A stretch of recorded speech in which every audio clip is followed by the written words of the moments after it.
This discussion of Netflix's The Witcher Season 3 was recorded in July 2023 prior to the Hollywood writers and actors strikes. All right, and that's a note for me to put that in there. Yeah.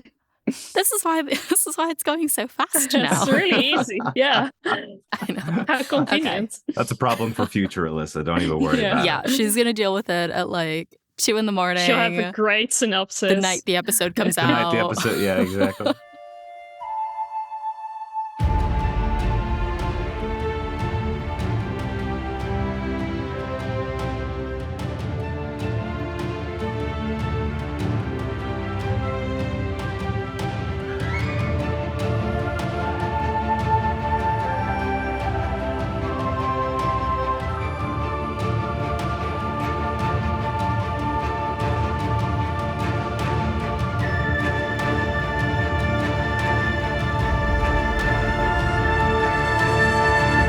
Hey guys, welcome to Breakfast in Beauclair, a global Witcher podcast. My name is Alyssa from Good Morin, and I'll be your host as you, I, and our international Hansa accompany Geralt of Rivia and his destiny, Cyrilla of Sintra, across the continent. Thank you guys so much for your patience while I was getting this episode out. Had a couple of things come up in the last month, looking for a new opportunity, a lot of interviews, as well as traveling. Breakfast in Beauclair to take a quick pause, but now we're back.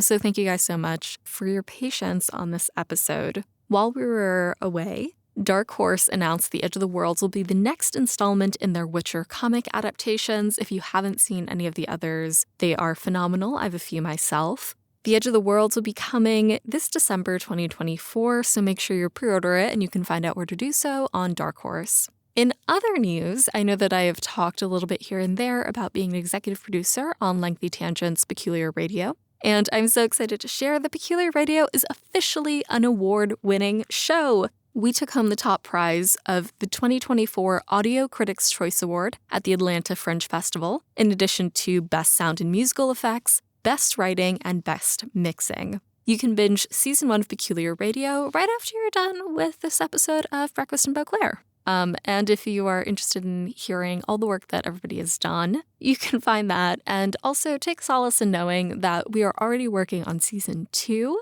Make sure to check it out before the next season comes out. Thank you as always to our patrons and our producer-level patrons, Katie the Redhead of Toussaint, Jacob B., Charlotte from Begberg Glamorai, The Original Roach, Libby, John of Riblia, Tom from Australia, Jill Kate the Tabby Witch, Ollie from Sweden, James Carson III, Miriam of Temeria, and Softy.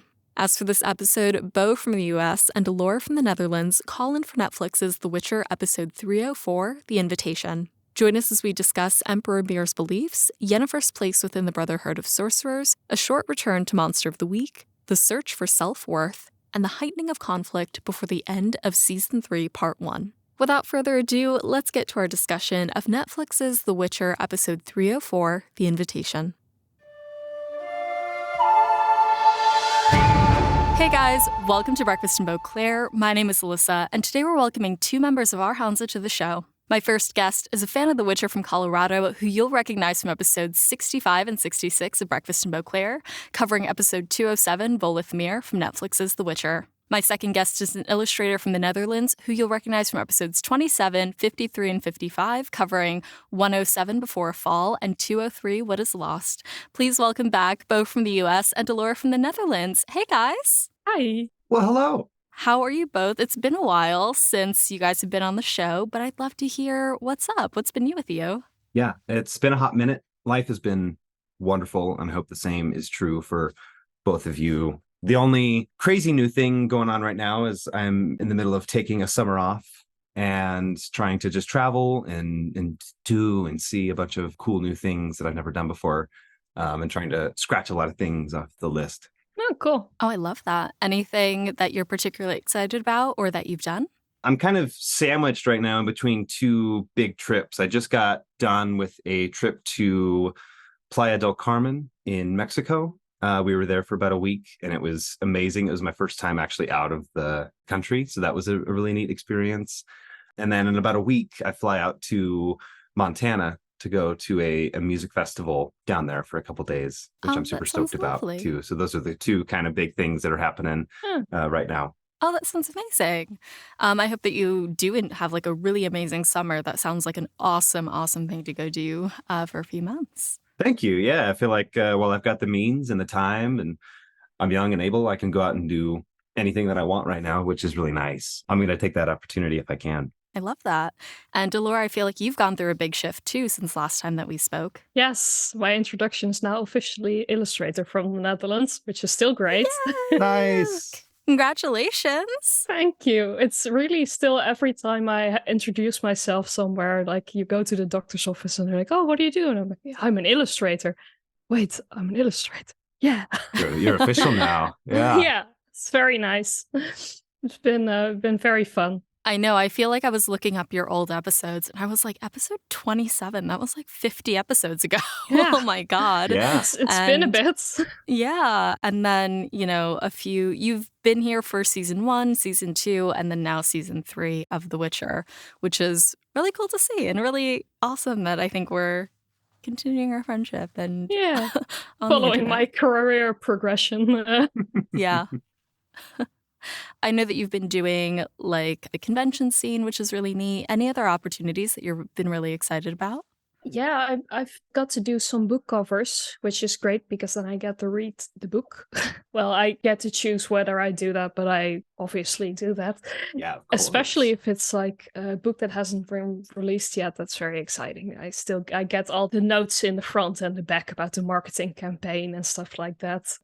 That's just nice because I obviously love reading as well. So I get like a little look behind the scenes. Any books that you've worked on that you might recommend to fans of The Witcher?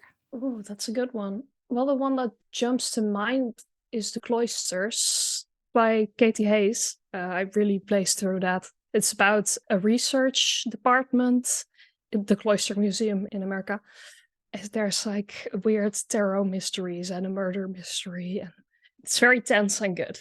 Oh, that's interesting. If it's the cloisters that I'm thinking of, it's in New Probably. York. Ah, yes. And I've never made it out there because of just where it is geographically. It's in a weird place to get to. But they are very beautiful and they're very medieval Yeah. and totally on brand for The Witcher and The Witcher fans. That sounds amazing. Yeah. Yeah, it's so nice to hear where both of you have been the last few years and the last few months and all the new and exciting things that you guys have going on before we get to the big exciting thing that we have, which is like the onset, or I guess the penultimate episode of part 1. Yeah. Mhm. Yeah. Yeah, Which it's is a what we weird have to talk about description. today. A weird structure. Yeah. Yeah. It's the beginning of the end of part 1 before we get to the end Yeah. of the season. It's almost like the episode before the season finale, except it's in the middle of the season. Exactly.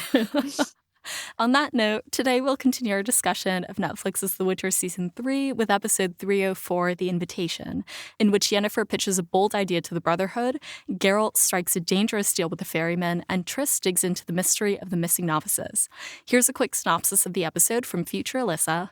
In episode 304, The Invitation, Cahir dreams about Ciri before being awoken by Emperor Emhyr, who praises him for killing Gallatin. Unbeknownst to the Emperor, Cahir begins to question his loyalty to Nilfgaard.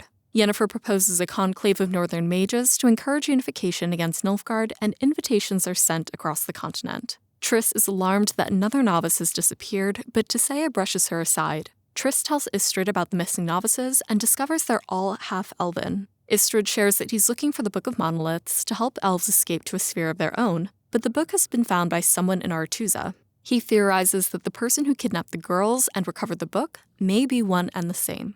Geralt, Ciri, and Jaskier take a ferry to Gorsvalen with the intention of enrolling Ciri in Aretuza. They secure passage in return for fighting a bothersome sea monster. Jaskier's nemesis, Valdo Marx, joins them on his way to the conclave. Ciri believes that mastery of magic will ultimately make her a better leader on the continent. Geralt warns her about losing her humanity, but still encourages her to become a queen if that's what she desires. The Eshna attacks the troubadours, and Ciri kills it by stabbing the monster in the head from above. Geralt praises her efforts. Vilgefortz opens a portal for Yennefer to Redania, and the sorceress arrives during Queen Hedwig's funeral services. Philippa and Dijkstra have successfully positioned the Queen's death into an outpouring of northern sympathy. While speaking to the king, Yennefer preys on Vizimir's grief, and he subsequently demands that Philippa, Dijkstra, and Radovid attend the Conclave of Mages. Yennefer returns through a corrupted portal, and an illusion of Geralt suddenly attacks her. She narrowly escapes, and Triss and Sabrina find her. She sights a black sea and Stellacite ruins. Triss warns Yennefer about bringing Ciri to Aretuza, but Yennefer claims that she'll protect Ciri. Triss tells Istrid that Yennefer was attacked in the portal. She shares that Yen had stellacite dust on her, and they use the stellacite dust and a spell to locate the Book of Monoliths within Aretuza. Geralt tells Ciri what he found in Volpane Castle, horrific experiments on women, and Terran, who believes that she's the Princess of Sintra. He knows that Rince's benefactor must be planning to manipulate Ciri, and those women were test subjects. Upon hearing this, Ciri agrees to go to Aretuza. Geralt, Ciri, and Jaskier reunite with Yennefer. Ciri and Jaskier spy on Geralt and Yennefer as they make amends. Jaskier watches Ciri in a protected hut, while the sorceress and witcher go to the conclave. The bard hears a noise outside and discovers Radovid. The prince admits his fears, as well as his affection for Jaskier. They spend the night together outside the hut. Fringilla, free from her imprisonment in Nilfgaard, overhears details about the mage's conclave and finds passage to Thanedd. Cahir brings Nilfgaardian support to the elves, claiming that Gallatin was killed when he attempted a coup against Francesca. Cahir and Francesca align on their desire to find Ciri for their own ends, and the fallen general hands the Queen of the Elves their first mission as allies. Applegat recites Dijkstra's request for reinforcements at Aretuza at dawn, but he's killed on the road and the message never arrives. Yennefer tells Geralt about the illusion of him that appeared in the portal. They know that the person is at Aretuza and suspect Stregobor. They make a plan to out Stregobor as a traitor to the Brotherhood. Across Aretuza, the mages prepare for the conclave with their own agendas and alliances among them.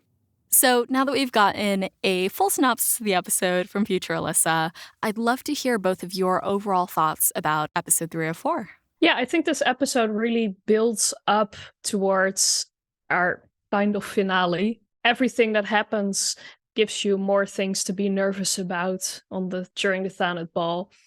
We already know, I'm going to say Dijkstra, because it is a Dutch name. It's very upsetting that it's Dijkstra. Dijkstra and Philippa are building up to something. We know they are planning something, but we don't know quite what yet. We're nervous about Stregobor. We know we're going to confront him during this ball, but we don't know how that's going to go. And the music swells and we get all the nice dresses and we know something's going down. As for pluses and minuses, there were a few transitions that I thought went a little quickly, where I wasn't sure how the characters got together in that exact moment. Like Yennefer meeting back up with Geralt, Ciri, and Jaskier. Mm-hmm. I had a little moment of, oh, we're suddenly here. Yeah. But I do really like that they've clearly put an effort into staying closer to the books and listening to feedback. And when they do make changes, I can usually understand why. So I'm very pleased with the direction we're moving generally. Amazing. What about you, Bo? Yeah, rewatching it last night, I had a good time with this episode. I really did. I thought that its pacing was pretty solid throughout. It's obviously a little bit slower, as penultimate, quote unquote, episodes usually are. But I feel like there are nice little character moments that are sprinkled throughout that help sort of flesh these people out a little bit more, or give a glimpse into their dynamics with each other, which is really nice to see. And it's usually those smaller little character moments that stand out for me in the show, honestly, as opposed to almost anything else. When they're done right, they're done well. I appreciate that. And I would share the same kind of sentiment that Elora expressed, in that I enjoy that it felt like the last 2 seasons had pretty major plot deviation from the books. And that in of itself isn't necessarily a complaint for me, but the way that it was executed in the show, specifically, I think about the Doppler in the first season, and then everything with the Baba Yaga in the second season, it just wasn't done to my liking. And I enjoy that in this season, it seems like there isn't anything thus far that is that obvious thorn in the side, kind of, where it's like, oh, this feels off for the Witcher universe. It seems pretty faithful thus far. I'm enjoying that so far. And all the performances have been stellar, I think, this season in particular. Yeah, I think, like, broadly speaking, I've always been incredibly impressed with the actors in The Witcher in general.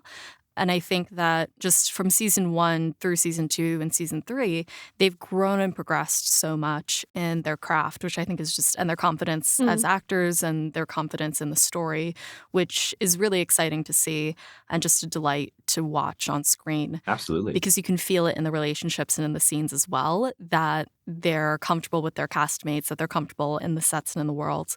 And I do think that, especially as you said, Beau, when we have a slow penultimate episode, those character moments matter. And I like that we get some combinations that we haven't seen before. So like Triss and Istrid, for example, like doing their thing on the side, which is so much fun. We also have scenes between Yennefer and Vilgefortz, which is new, Yennefer and Philippa.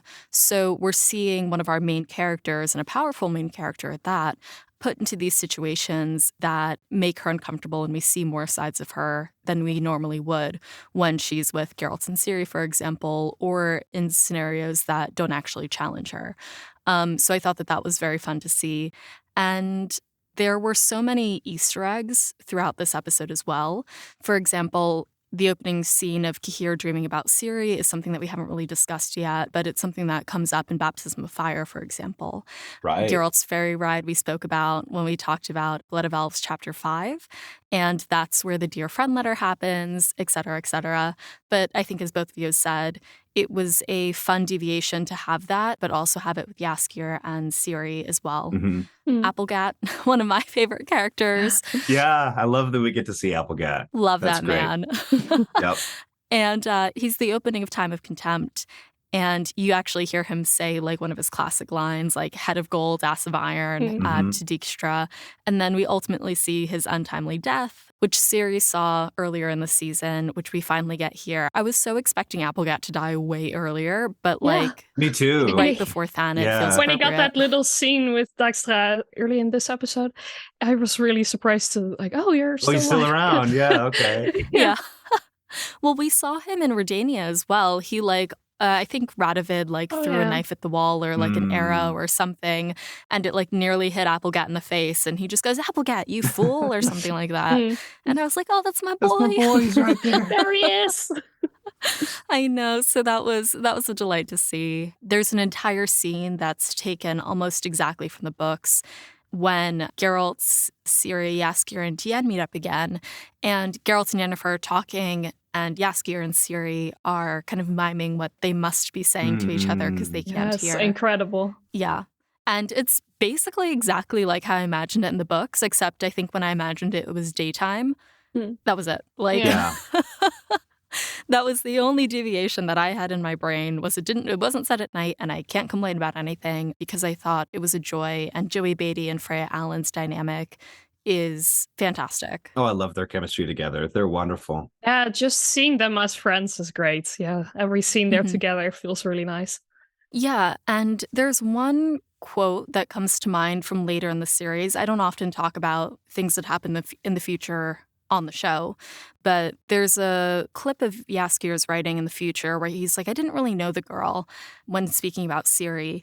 And I feel like the series has done a really wonderful job of expanding upon the relationship between Jaskier and Ciri, just in their little moments together between season 2 and more so in season 3. And I feel like that's such a delight. Yeah, that's one of my favorite slight changes that the show has made so far, is just to include Jaskier in more stuff, to have him along for this journey almost from the beginning, because his dynamic with pretty much every character that he comes into contact with is just phenomenal. Yeah. And that scene right there, I think, is maybe my new favorite in the entire show. It's so heartwarming. It brings a smile to my face every single time I watch it, and it's just adorable. Yeah.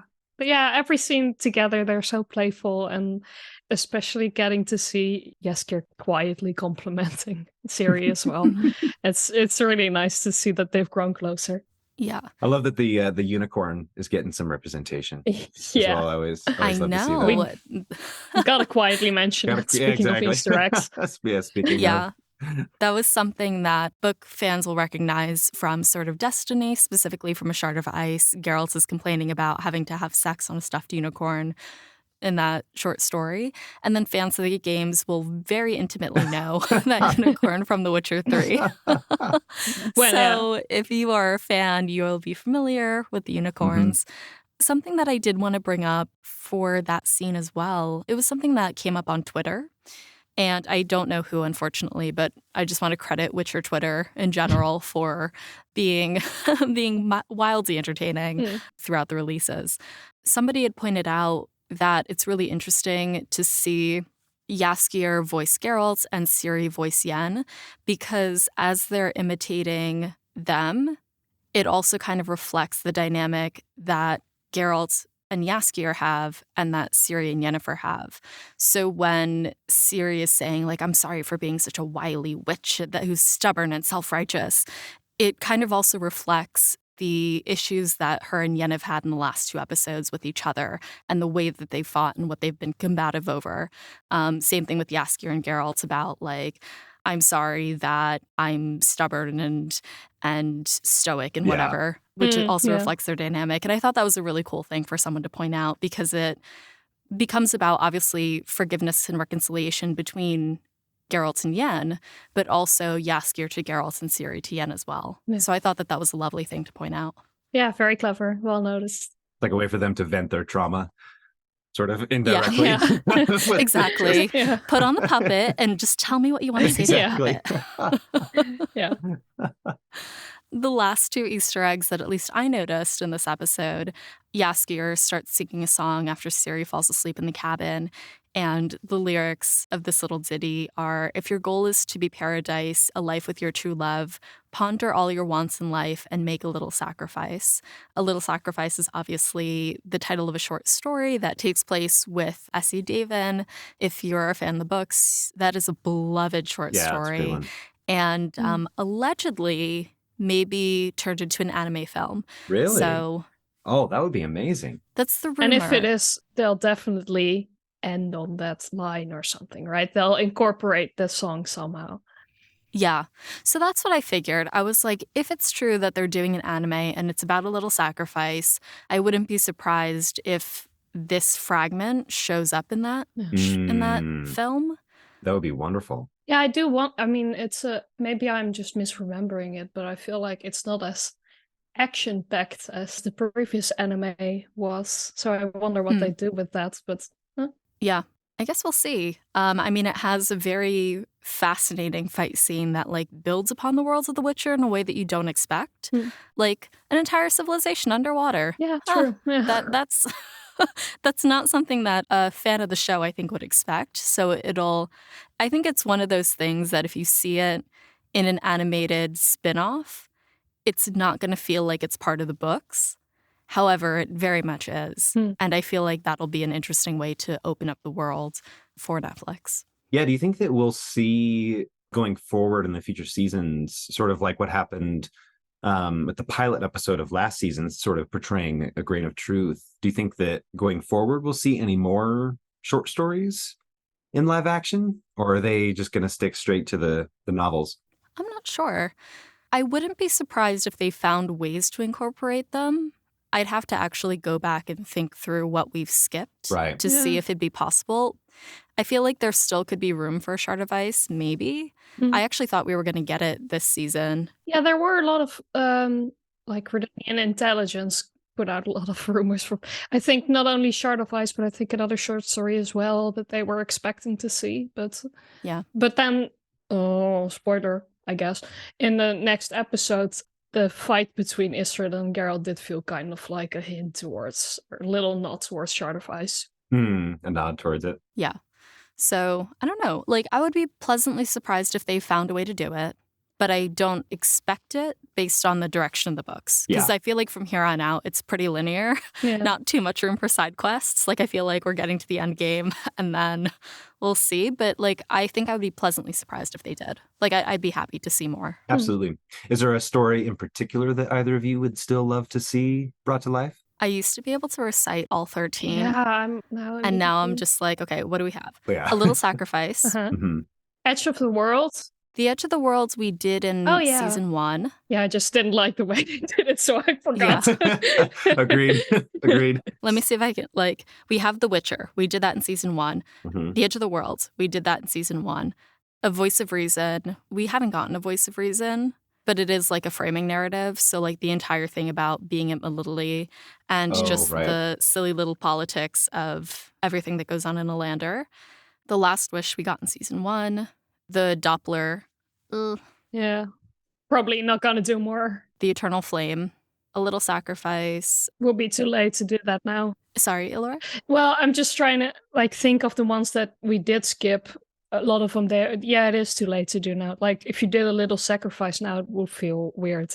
Yeah. I mean, unless you have like the entire Hans is in it or something. Right. I feel like now we're getting into spoiler territory because I might cut this out, but Jaskier and Geralt are alone for A Little Sacrifice, and Ciri and Yennefer after Thanedd, everybody's going to go their own separate ways. So in theory, you could have room for it. Well, it makes me wonder at this point, I think if that's the way that it's going to go, I'd almost rather that they just stay away from the short stories in that sense. I'd rather them not try to ham fist A Little Sacrifice story into an already short episode.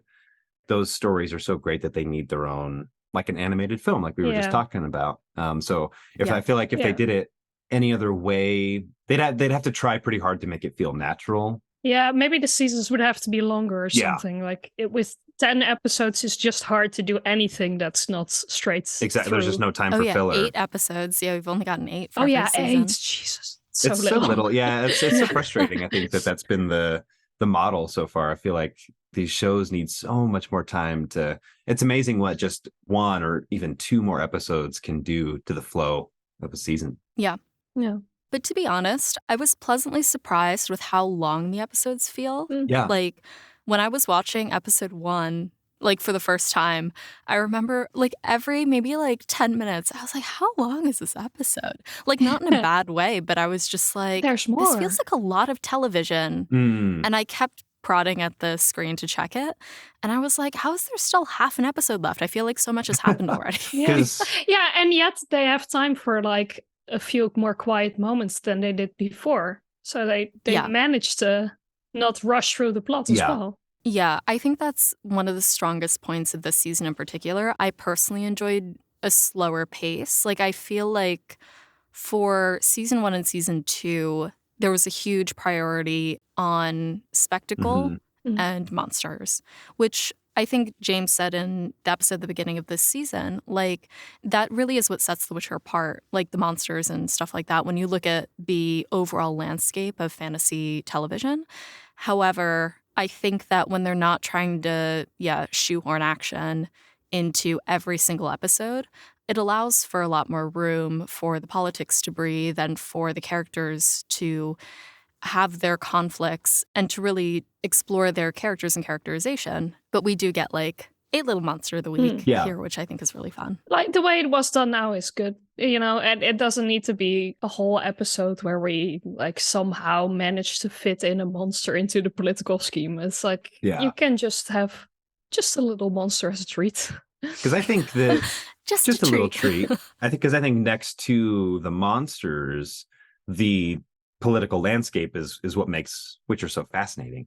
I think so. I'm glad that they're able to let that breathe a little bit. Yeah, absolutely. And I feel like The Witcher is so interesting because it's always that men and monsters balance. Yeah, which is worse. So yes, the obvious thing is the monsters and the other races on the continent.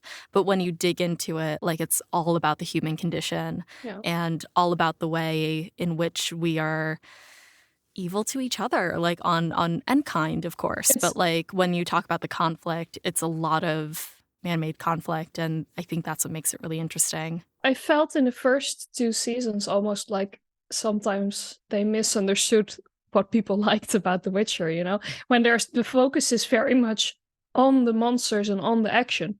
Maybe that is what sets The Witcher apart. That is a good point. But what I love about The Witcher is the philosophical conversation and the moral debate, and it's like fantasy Star Trek, and that's where I have my happy place. I love that. And I think that's a really good transition into our first discussion question for this episode, because in the opening scene of dialogue, Emhyr seems to shrug off Cahir's question, like, you said you know a good leader when you see one. How do you know you're doing the right thing? Do you guys think that Emhyr is truly confident that his means of accomplishing his goals are morally right? And do you think he views himself as a good leader? At this point, I assume yes. I don't think all the talk of what we saw in the last season of, we're bringing prosperity to these backwards countries, and we're gonna lift them up and bring our religion and bring our nice, everyone's gonna have better living conditions. I don't know that part he believes in, but I do think he believes that this is the way to run a country and this is the way to do things. And I think he'd probably write it off as, a leader has to make the tough choices, and I'm making the tough choices. What about you, Beau? I think that the fact that he shrugs off the question is interesting to me, because you can already see a slight shift in his character from when he was Dooney, this sort of moral compass alignment shift. And I wonder if he's not still struggling with that man that he used to be and the man that he feels like he needs to be right now. Because I think that ultimately at the end of the day, his goal of getting his daughter back, that's, he believes, of course, and that's a righteous mission that he's on. But at this point, I'm starting to wonder if the means of which he's going about it, if he is as confident in. It's the hesitation, I think, in the performance that makes me question that a little bit. Like, I wonder what his belief about himself is right now. It will be interesting for them to explore more. Absolutely. Because, I love the portrayal of Emhyr so far. I'm enjoying sort of the subtle confidence that the actor is able to pull out there. And I think he's just doing a great job so far. Yeah, Bart Edwards is so fascinating to watch. I think, even coming from the books, there's so much distance, both as a reader and also in time within the books themselves, between Emhyr / Dooney's appearance in A Question of Price. Oh yeah, another short story. And then all the way to this Second Nilfgaardian War that we're seeing play out in season 3. And the reader has no idea that these two people are the same person. So that is obviously changed in the show, where we have scenes with Emhyr and we know his motivations and we know that his ultimate goal is to get Ciri back. I think it's really interesting because he has so many people to do his dirty work for him, and he seems to be quite protected in Sintra from any of the realities of the war that he's putting on. So I wonder if some of this is not even whether or not his actions or his decisions are morally right sometimes. I think he definitely put Cahir up to killing Gallatin at the end of last episode. But it's almost that kind of thing of just like, oh, you cleaned up after yourself. I didn't have to look at anything. Like, Good you did all boy. the dirty work for me. Yeah. It's so strange and so manipulative, because even that alone, does Emhyr really care about the death of an elf? Or does he acknowledge the impact that Gallatin could have within the Scoia'tael if he stayed? Or is it really just about putting Cahir in his place? It's so curious, because you have Geralt's monologue to Ciri, for example, later in the episode about how important it is to save a life and what it means to actually kill. And then you have Emhyr in the beginning of the episode and throughout just kind of killing people off willy-nilly. And it's like, is he being strategic about Gallatin's place in the Scoia'tael, and he's kind of future-proofing whatever and softening the North or whatever? Or is it really just about proving a point to Cahir because he can? That it just feels incredibly manipulative. Yeah, I feel like the targeting Gallatin feels more about Cahir because he's getting close with him. And that was kind of the last little bit of outside influence that Cahir had. Because even though he didn't get along with Fringilla, it was another person that he could speak honestly to at one point, and then now Gallatin as well, and he's fairly alone within the court, whereas Francesca is more politically strategic, I feel like. Yeah. It's interesting that you mention that Emhyr is isolating Cahir. Yennefer says something to that effect later in the episode as well when she's talking about Ciri to Triss. And Yennefer tells Triss, like, do you know when I was most dangerous? When I was desperate, powerless, and alone. And we saw that with her, obviously, in season 2. And I think we're going to see it quite a bit in part 2 and in future seasons of the show. Yeah. But I like that you point out that Emhyr is strategically isolating Cahir, because I have a feeling that Yennefer's comment can probably apply to Cahir too. He's going to get to a point where he is completely alone. And I think Ciri says that in the episode when they're in Gor's Valen. And if it's unpredictable, it's dangerous. And I think that all of these little threads and all of these different themes are coming into play with Cahir. So, well, and that is an interesting point as well, because I think that Emhyr himself has been in that isolated role. Like the entire time that he was afflicted with his curse, he couldn't get a foot in the door ever, because he was sort of ostracized as this monster, right? So he knows exactly what that feeling is like, and that is what made him so dangerous. And so you're right, if he can produce that effect in another person, I feel like he has a great understanding of exactly how to do that. Yeah, but then that is also a risky choice for him, because, you know, he is the person that is pushing him to that point, and that's very obvious to Cahir. Yeah. I think it's certainly going to be about like trust, allegiance, loyalty, because when the only person Cahir can trust is the Emperor. I did bring this up in another episode. Fringilla, I think, is in a better place because she's already detached herself very happily from having Nilfgaard. A great time. Clearly, yeah. Yeah. Whereas Cahir is still very much all Kool-Aid. This man is so far gone down the Nilfgaard rabbit hole. I feel like when that bubble bursts, it's going to be so much worse for Cahir than it will be for Fringilla, because desperate, alone. Like, it's gonna... I think we're going to look forward to a lot of really, really good scenes with Cahir, and I'm very interested in seeing the direction that Emhyr takes that character.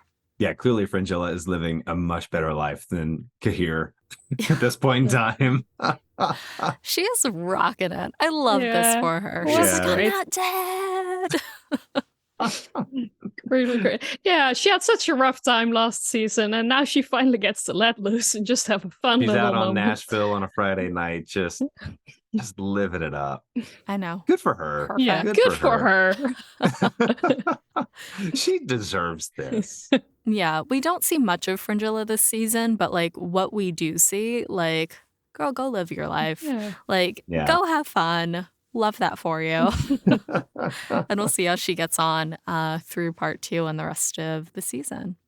I guess when we look at the main themes and the main characters of this episode as well, Yennefer is obviously a huge player throughout The Witcher in general, but in this episode in particular. And I think one of the things that this show has, in my opinion, done better than the books is that more often than not, the characters are responsible for their own fate. They're like very proactive in causing events on the continent, whereas in the books, it's just like things happen to them. But on that subject, how would you guys say Yennefer's active role within the Brotherhood shapes the course of this episode? And how does it contribute to her overall character arc? I found it interesting that it's not just the fact that she proposes the conclave and the wall, but the other mages really seem to take over the speech that she gives at that point. You know, she speaks about we can fix this, we can help the continent, we can make this, you know, we can be good, honorable mages and work out our differences so we can, you know, contribute to the world. And that is the kind of speech that Thesea gives as well, and that Vilgefortz gives as well. So yeah, I think that they are convinced by her argument, which is really interesting because, yeah, she does initiate the story at this point. So, yeah, she has a lot of agency, a lot more than she does in the books, which is great. And as for personal development, it is also, I found it very nice to see that she gets to use the things about her that were bad or that were called bad, you know, her manipulative side is now a useful political tool, and it is how she is going to get Ciri safe as far as she's concerned. She gets to sway the mages to take responsibility, and then she even gets to convince the king to send Philippa, even if that does mean that Dixa is coming as well. So yes, she's taking a stance of taking care of the continent, but the interesting change for her, I think, is that she's taking pride in the Brotherhood, and that she is not just putting herself as far away from them as possible, she is helping them become better. And that's interesting.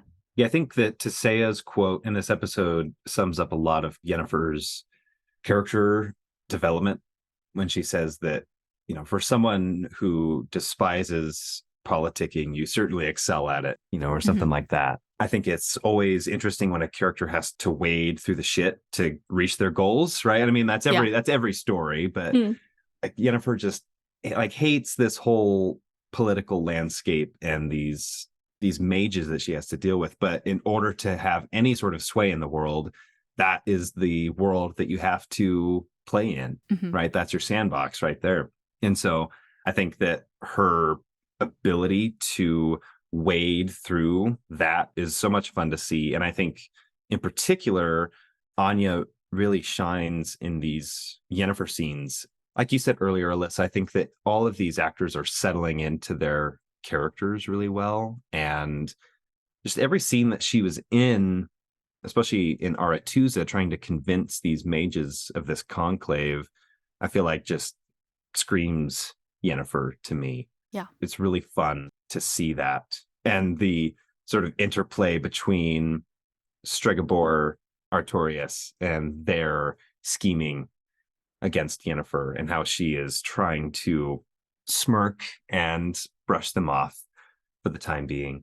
Yeah, I find it so interesting because we haven't really seen Yennefer amongst monarchs and royalty. I feel like since, I want to say season 1, episode 4, where she's actively working for, I think it was the Queen of Lyria or something like that. Oh, that was the episode with the dead baby. That's right. And so it's been a while. And then I think she just left politics completely after that. It's interesting to see her kind of back in a situation that makes her uncomfortable. And I think it was summed up very nicely in her previous episode with Ciri, where she tells her in the baths, this is the version of myself that I have to be here. So you've to find a version of yourself that can deal with that. She mentions that groveling is the sincerest form of manipulation, which is why I think she's, excelling at it. She's making herself uncomfortable so that she can be influential. And I think that in the books we see, or rather we hear, that Yennefer is incredibly powerful. Everybody knows who she is. She's influential across the continent. We're actually seeing the impact of her influence in this episode and the work that she actually has to do to achieve her goals, which I think is very fascinating. I also think that this is a really great episode, and what Anya does so well across the course of the season is really leaning into the motherhood aspect of Yennefer. Obviously, a lot of work from the end of season 2 and all the Volithmir plot. Yeah, it's truly impressive how quickly they managed to just kind of hide that away. Yeah, that didn't happen. Yeah, don't worry about it. We had a talk for 2 minutes at the start of the first episode, so it's fine. I love her now. I would die for her. Which, I'm glad we got there because that's where I wanted to be. Right. But it's an uncomfortable pit stop that we still have to I think acknowledge here and there. But I do think the work that's at least been done within the season itself is really strong. And I think a testament to how great Anya is pushing the character, and the changes that they've made to the plot, I think, allow her to do that. I like that we're able to explore motherhood for Yennefer in a way that feels purposeful and actionable. We're seeing that she's doing all of these things for Ciri, and she's not afraid to tell people that as well. She specifically says to Teseya and to Triss, I'm doing this for Ciri. She just continually doubles down throughout the episode, and I think that's fantastic for her and her character. Yeah. And I agree with you, Alyssa. I think that the change that the show is making to have their characters be a little bit more active in the shaping of events, I think is a solid idea, as opposed to having them be more reactionary. It's been a little while since I've read the books. Is Yennefer's dynamic with the Brotherhood similar to how it's portrayed in the show, or is it a little different? It's a little different. The only portion we really see of the Brotherhood is in Time of Contempt. We'll talk about it more on the show in the future when we get to the book, but effectively, there's a scene in which Geralt and Yen are watching a procession of all the mages coming into the conclave. If you haven't read the book Time of Contempt, as I said, Yennefer's not really part of organizing it in the same way. But as this procession is going on, Yennefer's pointing out all the mages of like, here's the highest ranked, here's the oldest, that's Francesca, she's utterly beautiful. And then she counts out, I think like, she says like, oh, there's 12 mages that are part of this section. 1, 2, 3, 4, 5, 6, 7, 8, 9, 10, 11. Geralt asks who's the 12th, and whoever he's with is like, it's Yennefer. You're a moron. Like, Yennefer's the 12th. So, yeah. But I feel like that's all we really get of it. It's more of like I don't know, it's context, I think, and like a setting rather than like an active plot point in certain regards, if that makes sense. Yeah. It does, yeah. It is clear that she's kind of like not as integrated as the rest of them, that she's kind of an outsider, I think, but not exactly why or how that happened isn't important. It's just that we know that that's the case. Yeah, I feel like it doesn't actively like serve the plot in the books. Tsukofsky just glazes over not it. interested. Yeah, he's just like, I can't bother to give any more details. Okay, you know that she's part of it. That's about it. So I feel like they definitely fleshed it out in the show. Yeah, exactly. That's where the show does best, I think. Yeah, they can flesh out the scenes with the Brotherhood. They can show more Emhyr doing his thing, right? Which the books didn't explore quite as much. Yeah. I think one of the continual improvements that we see in the show as well is just adding Ciri to stuff, which I think did really well when they adapted like the short story A Grain of Truth. And I think it's quite the same here in this little bite-sized Monster of the Week arc that we get in this episode. Geralt, Ciri, and Jaskier's ferry ride is adapted from Blood of Elves Chapter 5. I wanted to ask, how do these scenes showcase Ciri's personal development and the nature of Geralt's parenting? Or I can start. Yeah, you start. Okay. So one of the things that I love about this scene on the boat, one, like book adaptation, which makes it delightful for me personally. Yep. But before they get on, Ciri's confidence. Of course, we acknowledge that she's really struggling with magic and she's struggling with Yennefer. So she kind of leans back on all the witchering that she has developed since season 2, since her time in Kaer Morhen. And the first place you notice it is when Geralt is kind of debating, like, should we get in the boat? Should we not? And Ciri's like, no, we should do it. Besides, we're witchers. And he turns to her and he's like, is that so? And to hear her openly identify as a witcher is just very, very sweet and very fun. His smile at that moment too. He's like so proud of his little witcher child. I know, because like she really feels like his daughter and his ward. Just fantastic. Like this is the kind of thing that you want to see out of their relationship.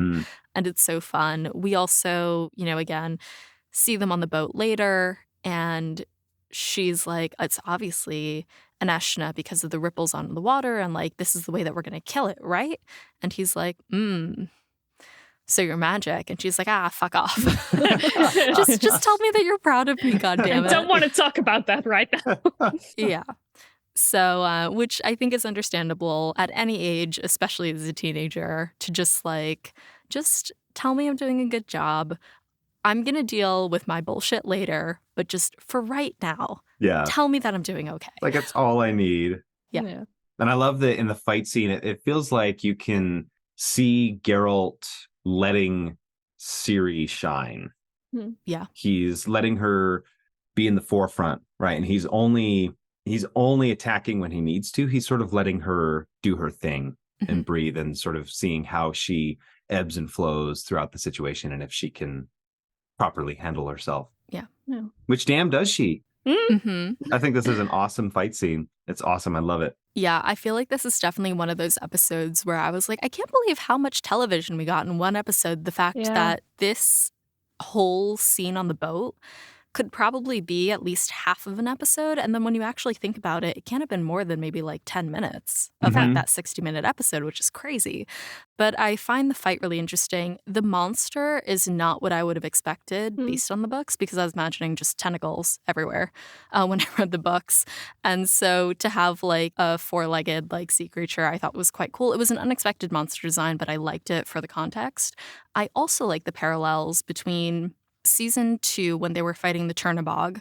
I have issues with the Chernobog in general, but the Yeah. parallels in the actual choreography I thought was really great. In season 2, Geralt used serious Chernobog bait and then went and stabbed the Chernobog from above. Ciri and Geralt do the same thing here, where Geralt kind of acts as like a very slow bait Mm. for the Eshna as Ciri climbs the wheel and then kills it through the skull from above. And I thought that that was a really nice moment to hark back to in season 2. Yeah, he's really letting her be independent. I guess that's the answer to how's Geralt as a father, or how's he acting as a father right now. Yeah. And especially when he compliments her at any time, really, that he says anything that implies that he's proud of her. It clearly means the world to Ciri. And I think that that is one of the most effective ways to show change within a story. And I like it when they do things like this, is to mirror a scene and show the audience exactly like, yeah, you remember this scene from the second season. Here's how the characters have adapted, and this is how they go about it this time around. Yeah. When we talk about parenting in general, I'm not a parent myself, but one of the philosophies that I like around parenting is the idea of giving your child a safe place in which to make their own mistakes. Mhm. And I think that this is one scene in which Geralt does that really well. Obviously, there's a very large, invisible, and urgent threat, but at the same time, there's kind of a certain level of space for Ciri to make mistakes and to do this on her own, but he's still there just in case. But what both of you are saying about the level of independence that he lets her have, and he lets her have that kill, I think is really awesome. And I respect it. And I'd be curious as well to know, I mean, that's always a dynamic, I think, in sort of a push and pull that's inside Geralt through most of the story. He's always really proud of Ciri and what she's doing, but also he's sort of sad to see that she has to live the life that he has. Yeah. And as Ciri's really exploring her relationship to Geralt and to these paths ahead of her, being a witcher, being a mage, being a princess and a queen, Ciri and a number of other characters question their worthiness throughout this episode. For whom does this theme come up, and what are some of the effects of doubt for these characters, in your opinion? I think we touched on that a little bit with Emhyr, although his doubt, I don't think, is quite as prevalent, maybe, as some other characters. And also, as we were just discussing, Geralt's sort of, I think, inherent conflict within himself and whether or not he wants Ciri to live this life, because it's so hard, and he knows that all too well. All of our characters, they've done a decent job of setting up some sort of internal conflict within them, and that undecidedness, right? I think Cahir is those little seeds are starting to sprout within him. Once Emhyr gives him the order to go kill Fringilla, you see that it's sort of heavy weight that rests upon him, I think. And when Emhyr leaves the room, you see him just deflate and let that breath that he's been holding out for a long time. And I mean, maybe the best example is Jaskier trying to decide if he is the best bard in the land or not. I think, that comes into question this episode a little bit. And, it's going to be, I think, a real character struggle for him going forward. Yeah. Well, I will say, but I know Valdo Marx was really, really polarizing for people, apparently. Yeah. I thought it was super fun. Like, Yeah. I went back, like, as soon as the scene happened, I went back to listen to the harmonies again. Valdo Marx, to me, just feels like something so utterly ridiculous that it does feel like Sapkowski, of just something that's really Yeah. weird and stupid and silly, and just like take some of the grimdark out of the world, which I think is fun. And I find it so fascinating that Valdo Marx is the only character that comes close to breaking the fourth wall throughout this episode and episode 5. Like, he's so close to like looking dead into the camera. And I find that really, really interesting. But yeah, I know for some people it was too much. For me, I was enamored by the whole thing and I thought it was hilarious, but Two thoughts. different strokes. 2 thoughts on this guy. First, I agree. I also thought it was fun, partially because I wasn't expecting it, and then suddenly this Yeah. guy's here. And also, like, I feel like I know this person. You know, I know these Yes. kinds of people, and they do exist, and it's just surprising to see them in The Witcher. Sure. Second thought, I just like to have said out loud publicly that I feel like it's very likely that he dies in the second part. I just want to put it out into the universe. So I think both sides of the polarized audience can be satisfied. I was going to say that'll probably satisfy a lot of people. Yeah. Yeah. I have no total stakes in Valdo Marx. I think is a fascinating character to include. But yeah, especially I think when you put him in contrast with Jaskier. It's interesting because like Joey Beatty, when Jaskier gets uncomfortable or vulnerable, it's a lot of just like stuttering and like doubling back on himself. And his mannerisms change very, very fluidly, which is really interesting to watch. And like, again, a testament to his craft and how great he is at Jaskier. And just seeing how uncomfortable he is of just like, I have to be stuck on a boat with my rival who's obnoxious as shit. Very real. And I think it is what you're saying, Elora. Like, I think it's that we all know somebody or have somebody that we've worked with, that we've like had family or like a friend of a friend or whatever, that is that character to you. And I feel like that just makes it all the more fun because it's relatable. And he was a book character, right? I think He's only briefly mentioned. mentioned. Like, Yeah. As I think it might have been in The Last Wish that like Jaskier's considering like, oh, I should have killed Valdo Marx off as one of my wishes or something like that.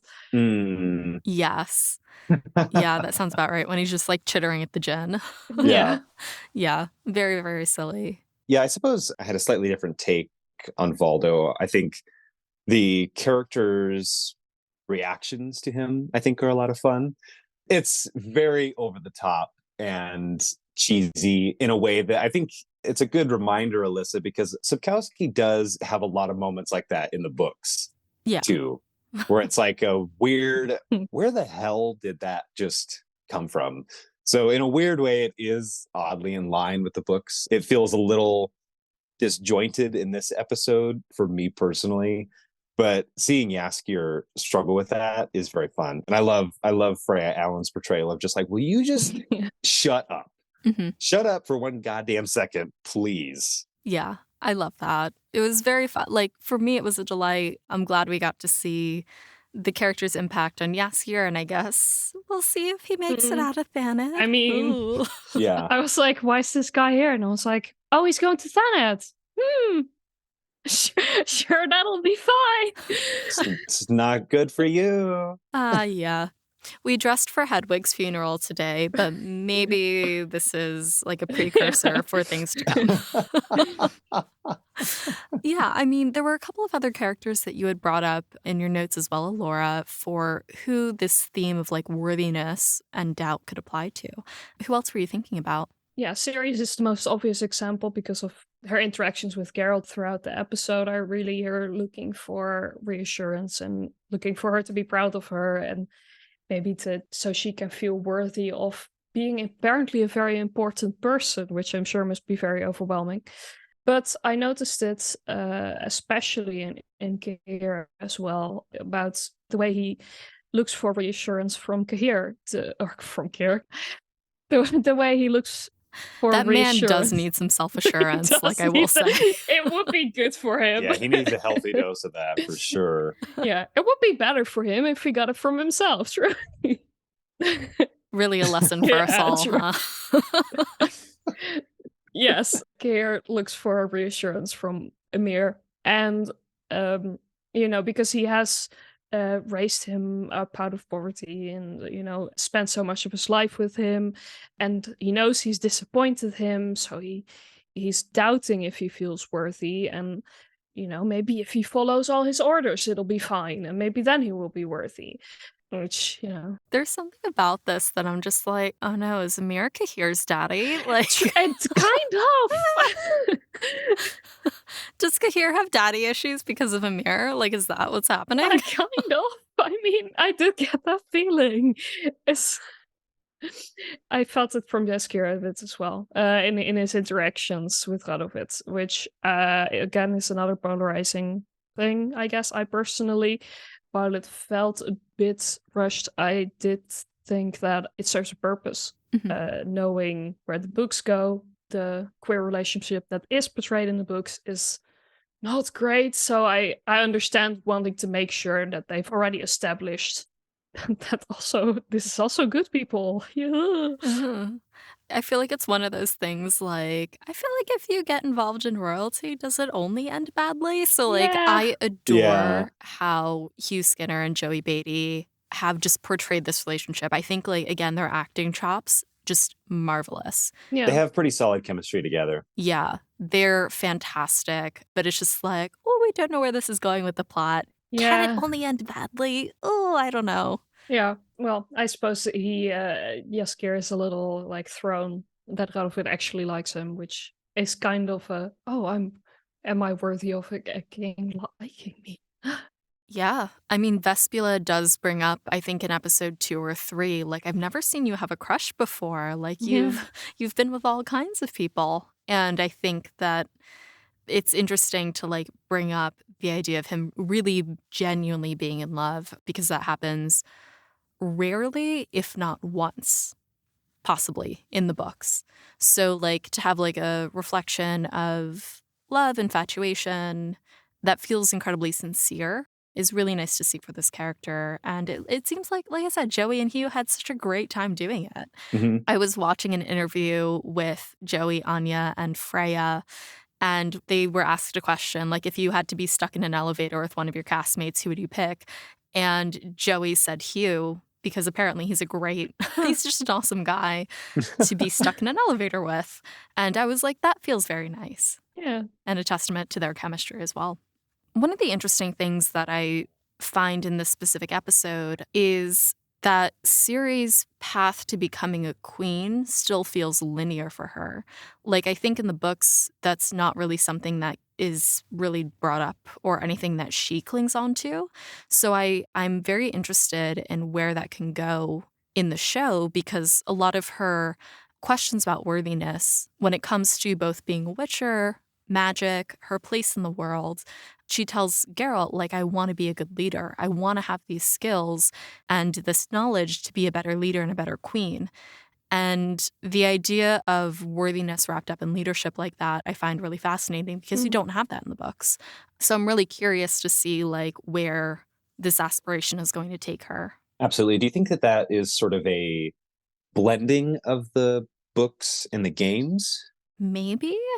There was, when we were talking about independence earlier, it was the idea of Geralt's parenting as well reminded me of the scene in The Witcher 3 where Geralt has to make the rippling decision, I guess, of whether or not to follow Ciri into her meeting with the Lodge of Sorceresses. Right. And if you do follow her in, it actually sets a bad precedence because you don't trust her to be on her own, and that apparently it gets you a bad ending in the game, or can get you a bad ending in the game. And if you let her be and let her take the meeting on her own, that is a point toward a better ending in the game. So that's, I think, really fascinating. But yeah, maybe it is a blend of, like, the books in the show, or maybe there's a purpose in the show for having her have political aspirations of some sort or leadership aspirations, but I really have no idea. But I'm really excited to see how her self-doubt or this idea of being worthy integrates with that possible future for her. It feels not unrealistic. I mean, she's been raised for a long time with the idea that she's gonna become queen. So I can imagine that it would take a little bit to either get rid of that idea or to accept that that's not going to happen or to maybe find a different path. Really, she clearly still considers her grandma like the pinnacle of great leader and someone she looks up to. So I can imagine that she wants to make her grandma proud by being a good leader. Yeah. Yeah. Absolutely.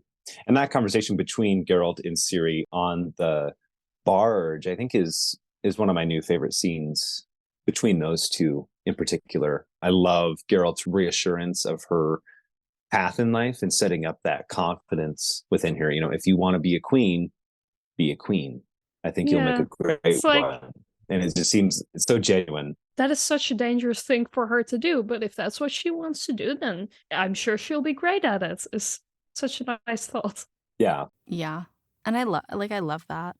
And I think that conversation kind of takes us toward the end of the episode and the end of the discussion as well.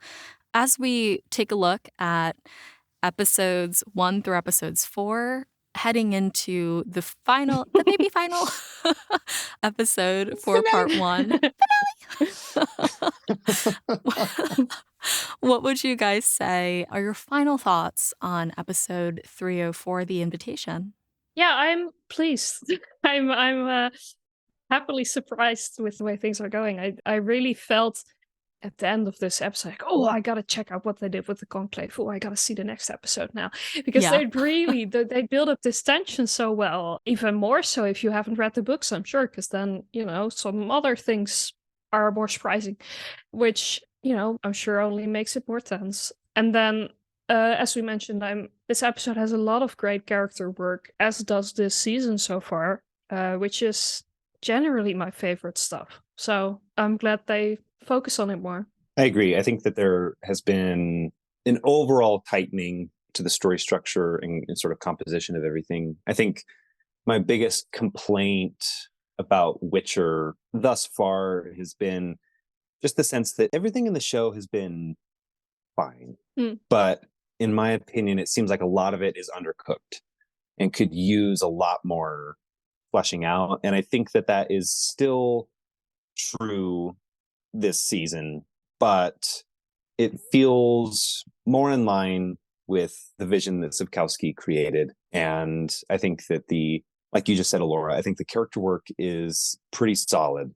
Dialogue can feel a little stiff sometimes, but that's not necessarily due to the performances at all. I think that's more so just the writing, but nothing that ever makes me go like, oh God, like that's bad, which is nice. So far, nothing this season has greatly disappointed me. Everything has been pretty solid. This is a fun episode. It's a solid setup for Thanedd. I'd be curious to know what the experience of watching this episode was like for non-book readers, if that makes sense. In the way that the episode ends, it's this very huge swell of music to people that are just walking into a ball.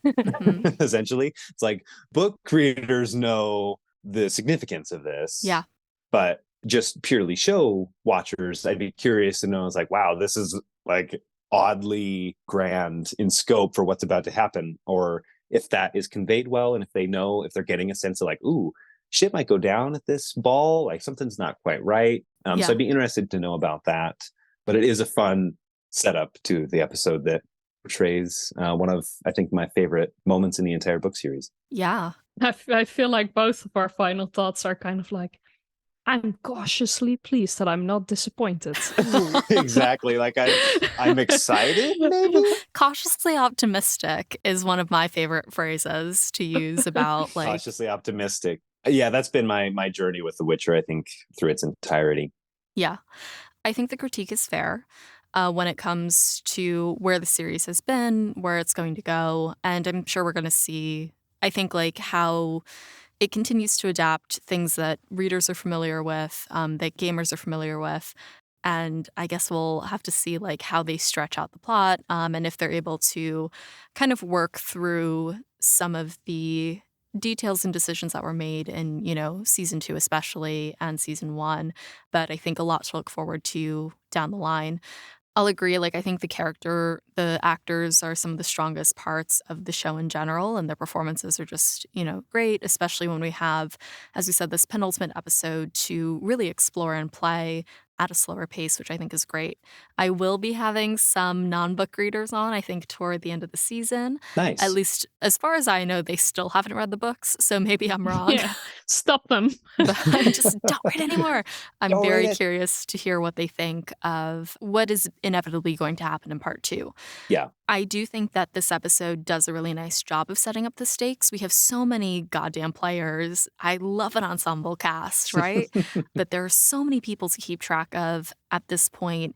And I think that this first part of the season, as well as this episode, do a nice job of setting up 3 main characters, particularly Geralt, Ciri, and Yen. Who are their antagonists? We've got, Stregobor and Artorias for Yennefer, as well as whatever mysterious mage is out there. We know that Rince is out there as well. Geralt has his mystery in whatever's being wrapped up. At the end of this episode, we know that they're going to confront Stregobor at some point in the next few episodes. Ciri is now aware of what Geralt saw in the castle, so she knows why they're at Aretuza. Istrid and Triss have their upcoming mystery as well. So I think it does a nice job of adding tension to the season, and hopefully we'll see it resolved in episode 5, 6, 7, and 8. Maybe. Yes. Some things. I really like that Geralt told Ciri what he saw at the castle, by the way, because he could have so easily have been like, I want to protect her, so I won't tell her the terrible things. It's like, no, he trusts her. He knows that she's capable of handling it, and it's nice. Yeah. That's one of my biggest gripes in any medium, I think, is when characters unnecessarily hide information from one another. Oh, it's exhausting in worst. rom-coms. Like, It's exhausting in rom-coms. Yeah, it's like, why the hell don't you just tell her? this would I don't all know. be fixed if we just cared to overshare. Yeah. If we just had a conversation with each other. Shock. That's the worst. Yeah, weird that that's the case. I love it, though. And we wouldn't have half the shitty rom-coms we did if people could just say how they feel. Exactly. And it's not unrealistic. People often don't. It's fine. But, We should be better than a shitty rom-com as a society. Like, I think Yeah. the bar is on the ground for that. Oh, man. what good thing to aspire to. Yeah. But that takes us to the end of our episode and the end of our discussion for today. Beau and Elora, thank you guys so much for joining us for this episode, and thank you to our Hansa for listening. So, Elora, where can people find you and your illustrations on the internet? Is there anything that our community can help you with, or anything that you'd like to share with them? I am available, I'd say most places, but honestly, I'm focusing down because there's too much social media everywhere. I'm most active on Instagram as my full name, Elora Sperber, which I'm sure will be somewhere, so I don't have to spell it out. And my website is elorasperber.nl. Yeah, always up for fun projects and ideas, and otherwise, my work is out there. Yeah. You can view it. Yeah, please do yourself a favor and check out Elora's artwork. It is stunning. Truly. Yeah. Super, super cool stuff. Thanks. Yeah, Elora's been a wonderful collaborator of the podcast for many years. If you look at the show artwork, the Breakfast in Beauclair shield, behind that you'll see a bunch of flowers that Elora illustrated for me. And she's also done a lot of collaborative work with members of our community as well. So feel free to reach out to her for your illustration needs or just to check out and support her stuff. And you can find both Elora and Beau in the Hansa Discord, as well as other members of our community, too, to talk about this episode and The Witcher and anything non-Witcher related, too. Getting up to no good. I know. Oh, my God, they're a mess Playing in there. D&D. We are a mess in there. But come join us. We'd love to have you in our cult. It's great. It's a good time. And we will see you at bit.ly/the Hansa Discord. Next episode, join us as we continue our discussion of The Witcher Season 3 with episode 305, The Art of Illusion. Thanks for joining us at the Breakfast Table. For show notes, transcripts of each episode, and a complete list of our social platforms and listening services, head over to breakfastinbeauclair.com. Breakfast in Beauclair is created by Alyssa from Good Morn. It's hosted by Alyssa. The show's edited by Alyssa and Sherry Guo, with music by Alex Berner. Breakfast in Beauclair is produced by Alyssa in New York City with Katie the Red Hood of Toussaint, Jacob B., Charlotte from Paper Glamourite, the original Roach, Libby, John of Verblia, Tom from Australia, Jill Kate the Tabby Witch, Ollie from Sweden, James Carson III, Miriam of Temeria, and Softy. Special thanks to Beau and Elora for joining us for this episode, and our international Hansa for their support.